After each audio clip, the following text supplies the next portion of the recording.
सभी को नमस्कार। देखिए आज का अपना जो टॉपिक है वो राजस्थान के प्रजामंडल आंदोलन। वो आगे आने वाली सभी परीक्षाएं REET first grade second grade सभी के लिए इंपॉर्टेंट रहेगा। और इसमें सारे जो क्वेश्चंस हैं वो आरबीएससी की पाठ्यपुस्तक कक्षा 9th की उसमें से सारे प्रश्न सिलेक्ट किए गए हैं जो आगे आने वाली सभी परीक्षाओं के लिए इंपॉर्टेंट रहेंगे। तो चलिए शुरू करते हैं। आज का हमारा फर्स्ट क्वेश्चन है कि सज्जन कीर्ति सुधाकर नामक समाचार पत्र ये कहाँ से प्रकाशित होता था। तो देखिए ये प्रकाशित होता था उदयपुर जिले से। इसका राइट आंसर हो जाएगा ऑप्शन नंबर सी। नेक्स्ट है अंग्रेजी साप्ताहिक राजस्थान टाइम्स का प्रकाशन कहाँ से होता था। तो इसका प्रकाशन होता था अजमेर जिले से, यानी इसका सही आंसर हो जाएगा ऑप्शन नंबर ए में जो दिया गया है। नेक्स्ट है एडवर्ड सप्तम के राज्यारोहण के समय उदयपुर के किस महाराणा को आमंत्रित किया गया था। इसका सही उत्तर हो जाएगा महाराणा फतेह सिंह को, यानी ऑप्शन नंबर डी हमारे तीसरे क्वेश्चन का राइट आंसर माना जाएगा। आगे देखते हैं कि चेतावनी रा चुंगटिया नामक रचना किसकी है, जो कई बार एग्जाम में पूछी जाती है। चेतावनी रा चुंगटिया ये किसकी है, केसरी सिंह बारट की रचना है, यानी प्रश्न संख्या 4 का हमारा सही आंसर हो जाएगा ऑप्शन नंबर बी। फिर है निम्नलिखित में से कौन सी कविता सुनने के बाद उदयपुर के महाराणा एडवर्ड सप्तम के राज्यारोहण के में दिल्ली नहीं गए थे, यानी ऐसी कौन सी रचना थी उसको सुनने के बाद उन्होंने जाने से अपना मन बदल लिया था। तो इसका सही आंसर हो जाएगा चेतावनी रा चुंगटिया, जो अभी हाल ही में पीछे की क्वेश्चन में हमने इसको देखा था। नेक्स्ट देखिए भारतीय राष्ट्रीय कांग्रेस की स्थापना कब हुई थी। इसकी स्थापना कब हुई थी 1885 में, यानी सही आंसर है ऑप्शन नंबर ए में जो दिया गया है। अब इसकी स्थापना किसके द्वारा की गई थी, व्योमेश चंद्र। संस्थापक कौन थे, एलन ऑक्टेवियन ह्यूम थे, और व्योमेश चंद्र बनर्जी इसके प्रथम अध्यक्ष बने थे। तो इसका सही आंसर हो जाएगा ऑप्शन नंबर ए, यानी 1885 में। आगे कि गवर्नमेंट कॉलेज अजमेर के छात्रों ने भी कांग्रेस कमेटी का गठन किया था। तो ये इंपॉर्टेंट है आगे आने वाली सभी परीक्षाओं के लिए। इसका गठन किया था 1887 में। ये गवर्नमेंट कॉलेज अजमेर के जो छात्र थे उन्होंने भी एक कांग्रेस कमेटी का गठन किया था, और इसका गठन किया था सन 1887 में। नेक्स्ट है राजपूताना मध्य भारत सभा। इस संस्था से रिलेटेड एग्जाम में कई बार प्रश्न पूछा जाता है। राजपूताना मध्य भारत सभा नामक राजनीतिक संस्था की स्थापना कहाँ पर की गई थी। तो इसकी स्थापना की गई थी दिल्ली में। इसकी स्थापना दिल्ली में की गई थी। नेक्स्ट है कि राजपूताना मध्य भारत सभा को कांग्रेस के किस अधिवेशन में कांग्रेस की सहयोगी संस्था मान लिया गया था। तो ये था नागपुर अधिवेशन जो 1920 में हुआ था। नागपुर अधिवेशन 1920 में इस राजपूताना मध्य भारत सभा को कांग्रेस की एक सहयोगी संस्था वो मान लिया गया था।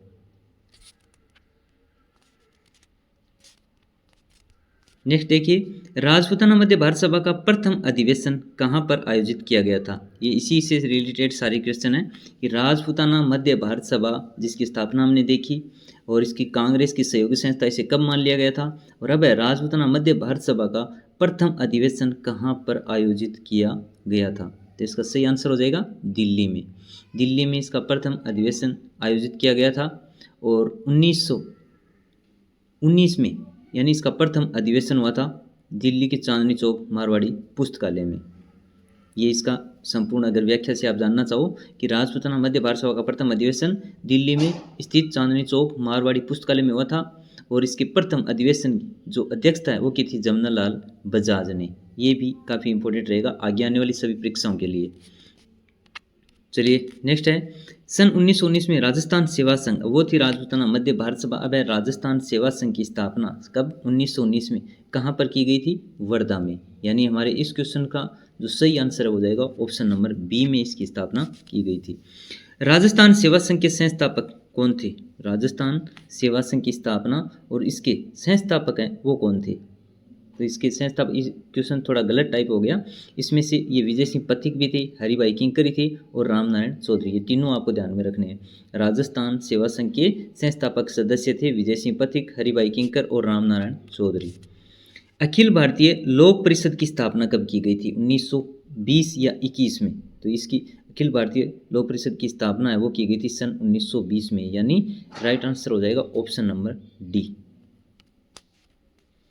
राजस्थान में सर्वप्रथम प्रजामंडल की स्थापना कहाँ पर की गई थी, यानी प्रजामंडल आंदोलन जो शुरू हुए थे तो पहला प्रजामंडल कहाँ स्थापित किया गया था, जयपुर में 1931 में। यानी इसका right answer option number A हो जाएगा। यानी जो प्रथम प्रजामंडल वो जयपुर में स्थापित।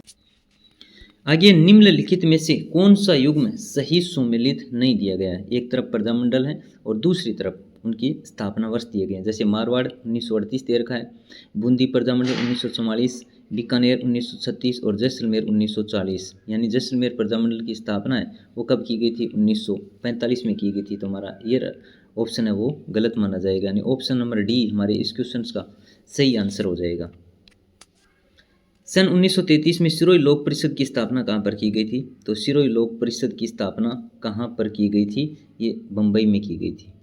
1933 में सिरोही लोक परिषद की स्थापना मुंबई में की गई थी। और आगे बीकानेर लोक परिषद की स्थापना कब की गई थी? इसका राइट आंसर हो जाएगा 1936 में, यानी प्रश्न संख्या 18 का राइट आंसर है ऑप्शन नंबर डी, यानी बीकानेर लोक परिषद है उसकी स्थापना 1936 में की गई थी। और आगे राजस्थान का जन आंदोलन सर्वप्रथम कहाँ से प्रारंभ माना जाता है? तो ये जोधपुर से। राजस्थान में जन आंदोलन की शुरुआत जोधपुर से हुई थी। आगे देखिए, मारवाड़ लोक परिषद को सरकार ने कब गैर कानूनी संस्था घोषित कर दिया था? 29 मार्च 1940 को। काफ़ी इंपॉर्टेंट रहेगा आगे आने वाली सभी परीक्षाओं के लिए ये प्रश्न। मारवाड़ लोक परिषद को सरकार ने गैर कानूनी संस्था घोषित किया था 29 मार्च 1940 को। बीकानेर में जन जागृति लाने वाले प्रथम व्यक्ति कौन थे?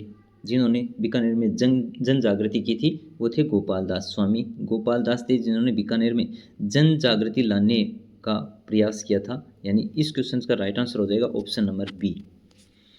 बीकानेर प्रजामंडल की स्थापना कहाँ पर की गई थी? ऐसे कुछ राजस्थान के प्रजामंडल हैं जिनकी स्थापना रियासत से बाहर की गई थी, तो उसमें से एक बीकानेर भी है जिसकी स्थापना कहाँ पे की गई थी? कलकत्ता में। यानी ऑप्शन नंबर सी हमारे प्रश्न संख्या 22 का सही उत्तर हो जाएगा। आगे देखिए, मग्गाराम वेद का संबंध किस प्रजामंडल आंदोलन से? कई बार एग्जाम में रिपीट हुआ यह प्रश्न। तो मग्गाराम वेद का संबंध था बीकानेर प्रजामंडल आंदोलन से। यानी इस क्वेश्चन का right answer option number A.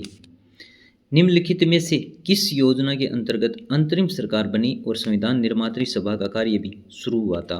तो ये थी कैबिनेट मिशन। यानी ऑप्शन नंबर बी प्रश्न संख्या 24 का सही उत्तर है। इसके अंतर्गत ही अंतरिम सरकार का गठन हुआ था और संविधान निर्मात्री सभा का कार्य भी शुरू किया गया था। फिर संविधान निर्मात्री सभा में बीकानेर का प्रतिनिधित्व किसके द्वारा किया गया था? तो वो थे के.एम. पणिकर। यानी ऑप्शन नंबर सी हमारा प्रश्न संख्या 25 का सही उत्तर हो जाएगा। जो संविधान निर्मात्री सभा है वहाँ पर बीकानेर से प्रतिनिधित्व इन्होंने किया था। फिर जैसलमेर का प्रथम समाचार पत्र कौन सा माना जाता है? तो वो था विजय। जैसलमेर का प्रथम समाचार पत्र थे जिसका नाम है विजय। और माहेश्वरी समाज नवयुवक मंडल का संबंध कहाँ से माना जाता है? तो इसका राइट आंसर हो जाएगा ऑप्शन नंबर सी जैसलमेर। प्रश्न संख्या 27 में माहेश्वरी समाज नवयुवक मंडल दिया गया, इसका राइट आंसर हो जाएगा ऑप्शन नंबर सी। अप्रैल 1938 में मेवाड़ प्रजामंडल की स्थापना की गई थी और ये किसके द्वारा की गई थी? प्रश्न संख्या 28 का राइट आंसर दीजिए, क्या होगा? माणिक्यलाल वर्मा के द्वारा। यानी अप्रैल 1938 में मेवाड़ प्रजामंडल की स्थापना की गई थी और किसके द्वारा की गई थी? माणिक्यलाल वर्मा के द्वारा। मेवाड़ प्रजामंडल का जो प्रथम अधिवेशन है 1941 में आयोजित हुआ था वो किसके सभापतित्व में आयोजित किया गया था? प्रश्न संख्या 29 का राइट आंसर हो जाएगा माणिक्यलाल वर्मा के सभापतित्व में मेवाड़ प्रजामंडल का प्रथम अधिवेशन आयोजित किया गया था 1941 में। पंडित नैनूराम शर्मा का संबंध किस प्रजामंडल आंदोलन से है? नैनूराम शर्मा तो कोटा प्रजामंडल आंदोलन से ये संबंधित रहे थे। यानी हमारे इस प्रश्न का राइट आंसर हो जाएगा ऑप्शन नंबर डी, यानी कोटा। बूंदी प्रजामंडल की स्थापना किसके द्वारा की गई थी? बूंदी प्रजामंडल की स्थापना की गई थी कांतिलाल के द्वारा। यानी ऑप्शन नंबर सी प्रश्न संख्या 31 का सही आंसर माना जाएगा। जो ये प्रजामंडल आंदोलन की एक तो तिथि और इनके संस्थापक और प्रथम अध्यक्ष ये ही इसी से रिलेटेड एग्जाम में क्वेश्चन आते हैं, तो ये थोड़ा ध्यान से आपको जरूर देखना है। फिर जयपुर में जन जागृति के कार्य का श्री गणेश किसके द्वारा किया गया था? जयपुर में जो जन जागृति की अलग जगह थी उसका श्री गणेश यानी शुभारंभ किसके द्वारा किया गया था? अर्जुन लाल सेठी के द्वारा। अर्जुन लाल सेठी के द्वारा ये कार्य किया गया था। जयपुर में सन 1927 में एक चरखा संघ की स्थापना की गई थी, किसके द्वारा की गई थी? जमुना लाल बजाज के द्वारा। प्रश्न संख्या 33 में हमारा सही उत्तर हो जाएगा ऑप्शन नंबर सी। सन 1931 में जयपुर प्रजामंडल की स्थापना किसके द्वारा की गई थी? पहली बात तो जयपुर प्रजामंडल यानी राजस्थान का प्रथम प्रजामंडल जिसकी स्थापना की गई थी, यहाँ से शुरुआत हुई थी। सन 1931 में इसकी स्थापना की गई थी और वो किसके द्वारा की गई थी? कर्पूर चंद पाटनी के द्वारा। यानी प्रश्न संख्या 34 का सही उत्तर क्या है? ऑप्शन नंबर ए में जो दे रखा है। सन 1940 में जयपुर प्रजामंडल का अध्यक्ष निर्वाचित किया गया था, तो वो किसे बनाया गया था? हीरालाल शास्त्री को। जो ऑप्शन नंबर डी में दे रखे हैं, हीरालाल शास्त्री, जो जयपुर प्रजामंडल के 1940 ईस्वी में अध्यक्ष निर्वाचित हुए थे।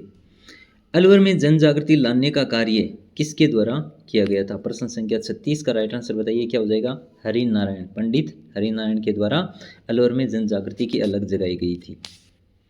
निम्नलिखित में से किसकी अध्यक्षता में सन 1944 में अलवर प्रजामंडल का प्रथम अधिवेशन आयोजित किया गया था?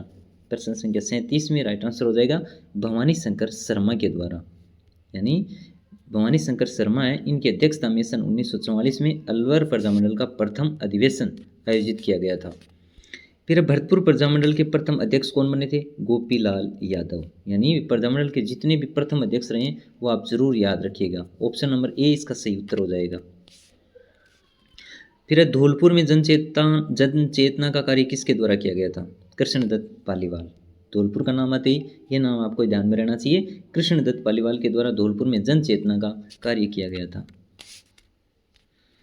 हमारा अगला क्वेश्चन है, धौलपुर प्रजामंडल की स्थापना 1936 में की गई, किसके द्वारा की गई थी? प्रश्न संख्या 40 का राइट आंसर हो जाएगा कृष्णदत्त पालीवाल के द्वारा।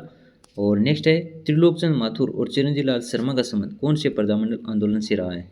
त्रिलोकचंद माथुर और चिरंजीव लाल शर्मा ये किस प्रजामंडल आंदोलन से संबंधित रहे? करौली प्रजामंडल से, यानी ऑप्शन नंबर डी है वो इसका सही उत्तर हो जाएगा। भूपेंद्र नाथ त्रिवेदी का संबंध कौन से प्रजामंडल आंदोलन से है? भूपेंद्र नाथ त्रिवेदी ये रहे बांसवाड़ा प्रजामंडल से, यानी प्रश्न संख्या जो 42 है इसका राइट आंसर हो जाएगा ऑप्शन नंबर बी, यानी बांसवाड़ा प्रजामंडल। इनके नाम दिए जाते हैं और पूछे जाते हैं कि कौन से प्रजामंडल से संबंधित रहे हैं, तो 3-4 नाम एक साथ दे करके इनमें से आपको पूछा जा सकता है। राजाओं और नवाबों का केंद्रीय स्तर पर नरेंद्र मंडल कब बनाया गया था? सन 1921 में। ये भी काफ़ी इंपॉर्टेंट रहेगा सभी परीक्षाओं के लिए। राजाओं और नवाबों का केंद्रीय स्तर पर नरेंद्र मंडल बनाया गया था सन 1921 में। चुन्नीलाल प्रभाकर और अमृतलाल पाठक का संबंध किस प्रजामंडल आंदोलन से रहा है? प्रश्न संख्या 44 का राइट आंसर क्या हो जाएगा? प्रतापगढ़। चुन्नीलाल प्रभाकर और अमृतलाल पाठक। और हमारा आज का लास्ट क्वेश्चन है कि गोकुल भाई भट्ट का संबंध किस प्रजामंडल आंदोलन से रहा है? ये है आपका कमेंट बॉक्स के लिए, इसमें से आप बताइए कि गोकुल भाई भट्ट का संबंध कौन से प्रजामंडल आंदोलन से रहा? बीकानेर, प्रतापगढ़, शाहपुरा या फिर सिरोही। हम मिलेंगे अगले टॉपिक के साथ। Thank you.